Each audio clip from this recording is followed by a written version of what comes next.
नमस्कार दोस्तों, Hindi chess base India channel पर मैं निखिलेश जैन आप सभी का हार्दिक अभिनंदन करता हूं। दोस्तों, आज सुबह जब मैं उठा तो मैंने देखा कि हरिकृष्णा ने एक बेहतरीन मुकाबला कल जीता है बेल इंटरनेशनल टूर्नामेंट में। तो आइए देखते हैं कि इस मुकाबले में दरअसल क्या हुआ। हरिकृष्णा खेल रहे थे वाइट पीसेस से। जर्मनी के बहुत ही युवा ग्रैंड मास्टर और बहुत ही प्रतिभाशाली ग्रैंड मास्टर हैं विंसेंट केमर, उनके साथ मुकाबला खेल रहे थे। और ये मुकाबला आपको काफ़ी कुछ सिखा सकता है, ख़ासतौर पे तब जब आप किसी एक मोहरे को देकर के 2-3 प्यादे लेते हैं, तब कैसा चेस खेलना चाहिए। तो आइए देखते हैं। पेंटाला हरिकृष्णा यहाँ पर वाइट पीसेस से खेल रहे थे। C4 से शुरुआत हुई दोस्तों, यहाँ पर C4, C6, D4, D5। और ये आप देख सकते हो कि night C3, night F6, E3, E6 ये स्लाव ओपनिंग में पहुँच चुका है। इसको आप ट्रायंगुलर सिस्टम भी कह सकते हो ब्लैक से, but semi Slav type of setup है यहाँ पर। Knight F3, knight BD7, bishop D3। तो हम सभी जानते हैं कि सेमी स्लाव के मिरान में कि ब्लैक जो है वो बिशप के बाहर आने का इंतजार करता है ताकि वो टाइमली जो है वो D4 मार सके और वाइट को 2 बार अपना बिशप चलना पड़े। ओके, तो ये बहुत ही पुरानी स्ट्रैटेजी है। एंड देन यहाँ पर B5, तो ये एक इमीडिएट टेम्पो लेने की कोशिश है ब्लैक की तरफ से। देखिए, सबसे पहले तो इस पॉन को मारा गया, तो आपको पॉन को मारना है। देन आप B5 खेलते हो तो आपको बिशप को यहाँ पर रिलोकेट करना है। अब जो मोस्ट ऑफ द गेम्स हैं हिस्ट्री में जो कि खेले गए हैं अधिकतर, उसमें BD3 और बिशप E2 ये दो जो पोजीशंस हैं बिशप के लिए, इसको खेला गया है। लेकिन हरिकृष्णा ने यहाँ पर इसको बिशप B3 पर रखा, जिस पे ऑलरेडी कम गेम खेले गए हैं काफ़ी। बिशप एक्चुअली ये माना जाता है कि बिशप का इस डायगोनल में ज़्यादा कुछ काम है नहीं, इसीलिए बिशप को जो है यहाँ पर आइदर यहाँ पर और इस डायगोनल पर रखते हैं, या फिर बिशप E2 अंदर रखते हैं और ज़रूरत पड़ने पर जो है वो बिशप F3 के थ्रू इस डायगोनल पर भी खेलता है। पर हरिकृष्णा ने इसको बिशप B3 पर रखा। ओके, अब जो इसका नेक्स्ट मूव होता है, ब्लैक एक और टेम्पो गेन करता है B4। Okay, night E2। लेकिन एक्चुअली में ब्लैक भले ही टेम्पो गेन कर रहा है और ब्लैक को इससे फ़ायदा ये होता है कि आने वाले टाइम में उसका जो ये बिशप होता है, खासतौर पे इस तरह के स्ट्रक्चर में जब लाइट कलर पे आपके पॉन रह जाते हैं तो ये बिशप बंद हो जाता है। तो ब्लैक को फ़ायदा ये होता है इसमें कि ब्लैक किसी तरह से C5 करके बिशप B7 करके अपने पीसेस को एक्टिवेट कर देता है। ठीक है, लेकिन जब आप इतना कुछ करते हैं तो बदले में आपको कुछ देना भी पड़ता है, और वो देना पड़ता है कि अभी भी आपका किंग जो है वो सेंटर पर रखा हुआ है। ओके, बिशप E7 कैसल करने की तैयारी। तो पहले हरिकृष्णा ने कासल किया एंड नाउ यहाँ पर बिशप B7 खेला यहाँ पर विंसेंट ने। सो नाइट F4। अब जैसे ही हरिकृष्णा इस नाइट को, जो कि नाइट C3 पे था, उसको हटना पड़ा था E2 पे, वो नाइट F4 पे गया है। आप यहाँ पे देख सकते हैं कि यहाँ पे एक स्लाइट प्रेशर जो है वो क्रिएट हो रहा है इस डायगोनल के ऊपर, खासतौर पे इस E6 स्पॉट के ऊपर। ओके, यहाँ पर विंसेंट जो है वो खेलते हैं C5। ओके, यहाँ पर शायद कासल भी किया जा सकता है। ठीक है, और इस पर खैर एक लाइन आएगी कि अगर कासल पे भी नाइट G5, तो वो आपको अभी हम आगे जो डिस्कशन करेंगे उसमें समझ में आ जाएगा। सो नाइट F4 पे C5। अब हरिकृष्णा ने यहाँ पे खेला नाइट G5। ये पोजीशन जो है ये एक्चुअली में इक्वल है, और ब्लैक ने ऑलरेडी उसको ओपनिंग में जो जो चाहिए था ना उसने अचीव कर लिया है। अभी वाइट के पास एक प्लान दिख रहा है नाइट इंटू E6 का। विंसेंट केमर चाहते तो इसको अवॉइड कर सकते थे, लेकिन उन्होंने ऐसा किया नहीं, उन्होंने यहाँ पे कैसल कर लिया। ठीक है, और उसके बाद ये नाइट इंटू E6 आ गया, नाइट G इंटू E6 आ गया। बट इससे पहले कि हम इस पर जाएँ, मैं आपको बता दूँ कि यहाँ पर एक और मूव था जिसमें एक पुराना गेम है 1995 में खेला गया था दो इंटरनेशनल मास्टरों के बीच। वहाँ पे ब्लैक ने क्वीन B6 खेला था, और दोस्तों यही यहाँ पर सबसे सही चाल थी, क्योंकि यहाँ पर अगर वाइट कुछ इस तरह से मारने के लिए जाएगा तो मैं आपको दिखाऊं कि जैसे F इंटू E6, अभी आप अगर नाइट से मारेंगे तो पहले तो ब्लैक के पास एक बेहतरीन चाल है, और वो चाल है C4। अब यहाँ पे देखिए आपका नाइट मर रहा है, आपको बिशप बचाना होगा, तो बिशप C4 ओनली मूव है, और देन वाइट चुपचाप खेलेगा क्वीन C6। अभी G2 पे मेट लग गई है और आपके पीसेस हैंगिंग है, तो ये मैच ही जीत सकता है ब्लैक अगर। तो यहाँ पे night G into E6 actually आएगा नहीं क्वीन B6 के आने के बाद, और मैच नॉर्मली चलेगा जैसे रुक E1 कासल, और ठीक है, इसमें वो खतरा नहीं है जो हुआ मैच में। हालांकि इसमें एक और बड़ी बात मैं बताऊँ, यहाँ पे कैसल के उन्होंने नॉवेल्टी थी ये, जब नाइट G6 मारा तो अब हरिकृष्णा ने यहाँ पे एक नाइट सेक्रीफाइस किया। बदले में क्या मिल रहा है, 3 पॉन्स मिल रहे हैं। Okay, pawn into knight, knight into E6 again, now queen C8, queen पर अटैक था, so knight into C5 discover check bishop के साथ। तो सीधा सीधा नाइट देके 3 प्यादे यहाँ पर पेंटाला हरिकृष्णा ने हासिल कर लिए। Okay, king H8 and now night into B7, queen into B7। तो ये हरे कृष्णा का पूरा वेरिएशन यहाँ पे खत्म होता है। आप 2 नाइट देते हैं, बदले में 1 बिशप और 3 प्यादे लेते हैं। अब यहाँ से गेम का दूसरा फेज शुरू होता है, जब आप पीस तो डाउन है लेकिन 3 पॉन अप हैं। और ख़ास तौर पे इसमें इंपॉर्टेंट होगा कि ये जो 3 सेंटर की पॉन है जहाँ पे आप अप हैं, ये तीनों हिस्सों पे आपने पॉन मारे हैं, समझ एक प्रकार से आप कह सकते हो। एक C4 से गया, बट फिलहाल ये 3 वो स्पॉट है जहाँ पे अपोनेंट के पॉन नहीं हैं। तो ये जो 3 पॉन का जो प्लेसमेंट है वो बहुत इंपॉर्टेंट हो जाएगा।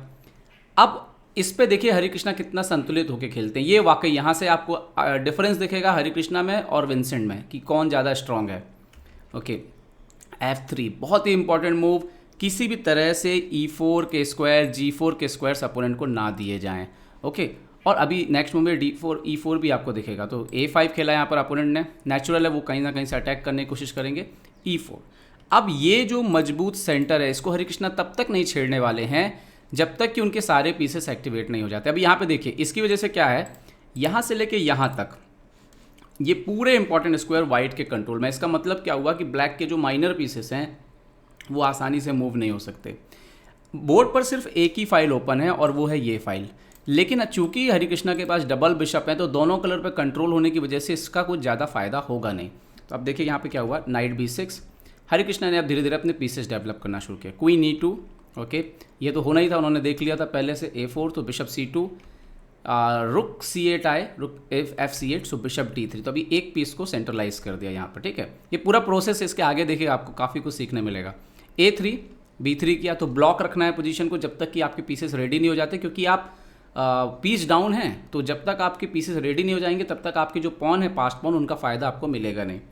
ओके, सो क्वीन D7, सो चुपचाप बिशप E3, तो एक और पीस बाहर आ गया। ये मेरे ख्याल से ये थोड़ी जल्दबाजी थी, ये नहीं खेलना चाहिए था, क्योंकि इसके अंदर आने से कुछ भी फ़ायदा नहीं हुआ विंसेंट कैमर को।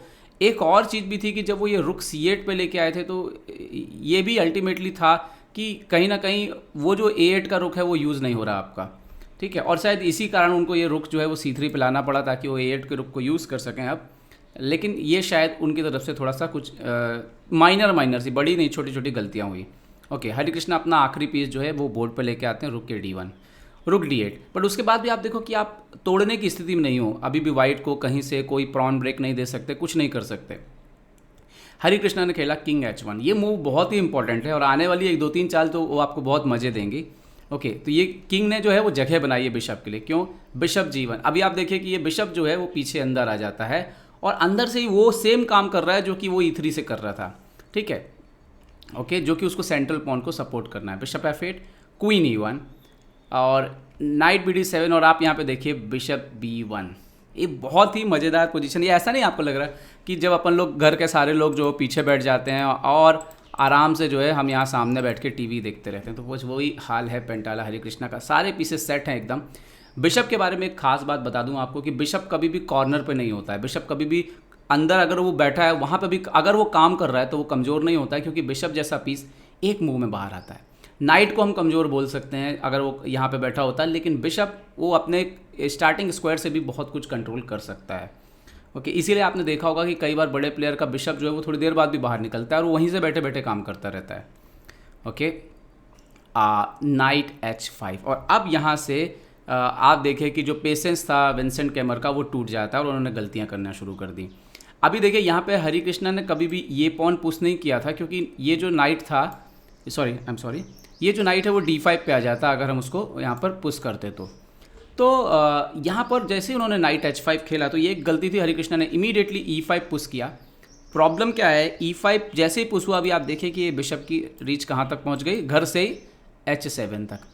अब आप अपने नाइट को आप सोचो कि मैं F4 से D5 ले जाऊँ तो वो पॉसिबल नहीं है, क्योंकि बिकॉज ये आ रहा है यहाँ पर क्वीन H4। अभी प्रॉब्लम क्या है कि अगर आप सोचोगे कि नाइट G6 वगैरह बचाना है तो बिशप इंटू G6, H से आप मार नहीं सकते और आप क्वीन से मारोगे तो आपका यहाँ पे रुक चला जाएगा। तो ये एक गलती हो गई। तो हरे कृष्णा ने इमीडिएटली E5 पुश किया और इसके बाद ऑलरेडी हरे कृष्णा की पोजीशन विनिंग आ चुकी थी। अब इनके पास और भी मूव हो सकते थे, जैसे G6 खेलना चाहिए था नाइट को सपोर्ट लगाते हुए।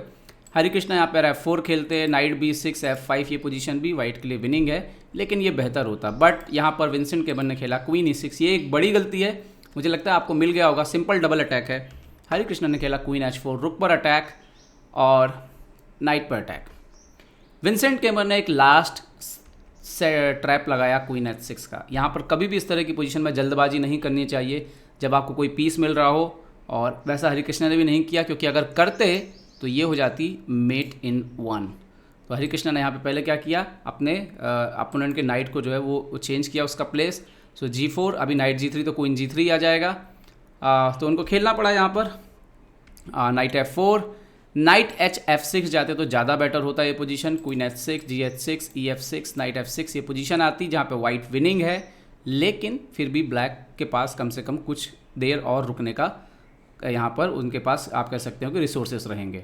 ओके, नाइट F4 खेला विंसेंट केमर ने, तो हरिकृष्णा ने यहाँ पे रुक पूरा मार लिया। वो आए मेट वेट करने के लिए, G2 पे मेट लगाने के लिए, लेकिन हरिकृष्णा के पास पूरा डिफेंस था। रुक F2, अपोनेंट ने खेला रुक इनटू F3, हरिकृष्णा ने पहले देख लिया था आप मार नहीं सकते, यहाँ पे मेट हो जाएगी, ये देख लीजिए। तो ये सेक्रीफाइस दिया, बट हरिकृष्णा ने डिफेंस पहले से तैयार कर लिया था। क्वीन A8, सो उससे पूरा डायगोनल यहाँ से यहाँ तक कंट्रोल हो गया। अभी कोई फ़र्क नहीं पड़ता, रुक इनटू F2 मारेंगे क्योंकि क्वीन से सपोर्ट आ चुका है G2 पे। क्वीन इनटू G4 मारा, सो रुक G1, क्वीन H5, रुक E1, और इसके बाद जो है वो विंसेंट केमर ने रिज़ाइन कर दिया। तो हरिकृष्णा की तरफ से ये गेम एक शानदार गेम है जो बताता है कि अगर आप किसी पोजीशन में पीस सेक्रीफाइस करके, एक माइनर पीस सेक्रीफाइस करके 3 पॉन हासिल करते हैं तो कैसे डील करना चाहिए। पहले अपने पीसेस को डेवलप करना चाहिए, सेंटर को स्ट्रॉन्ग करना चाहिए, और फिर जब सही समय आए तब पॉन जो है वो पुश होंगे, और यही इस गेम से हमें सीख मिलती है। उम्मीद है वीडियो आपको पसंद आया होगा। पसंद आया तो लाइक, शेयर और सब्सक्राइब करना ना भूलें दोस्तों। देखते रहिए चेसबेस इंडिया। 1 मिनट जाते जाते आपको ये भी ज़रूर दिखा दूँ स्टैटिस्टिक्स। ये स्थिति है फिलहाल टूर्नामेंट की। हरिकृष्णा जो है वो संयुक्त पहले स्थान पर है माइकल एडम्स और राडोस्लाव वोलोस्जेक के साथ, जो कि पोलैंड के खिलाड़ी हैं, एडम्स इंग्लैंड के खिलाड़ी हैं। देखते हैं टूर्नामेंट आगे कैसे बढ़ेगा, हमारी नज़र जो है इस पर बनी रहेगी। देखते रहिए चेसबेस इंडिया। चेसबेस इंडिया के लिए मैं निखिलेश जैन, जय हिंद। तो उम्मीद है आपको हमारे वीडियो पसंद आए होंगे। अपने सुझाव हमें जरूर दें, और याद रखें शतरंज की हर छोटी बड़ी खबर के लिए जुड़े रहें चेसबेस इंडिया चैनल से। जी हाँ, चाहे वो खिलाड़ियों के इंटरव्यू या फिर वो खेल का विश्लेषण, चेसबेस इंडिया हमेशा आपके लिए खबरें लाएगा सबसे तेज सबसे जल्दी। सब्सक्राइब करें हिंदी चेसबेस इंडिया चैनल को। अगर आप यूट्यूब पर देख रहे हैं तो सब्सक्राइब करें, और साथ ही साथ बेल आइकॉन दबाना ना भूलें दोस्तों, क्योंकि इसी से मिलेंगे आपको सारे नोटिफिकेशन। फेसबुक पर देख रहे हैं तो जरूर लाइक और शेयर करना ना भूलें।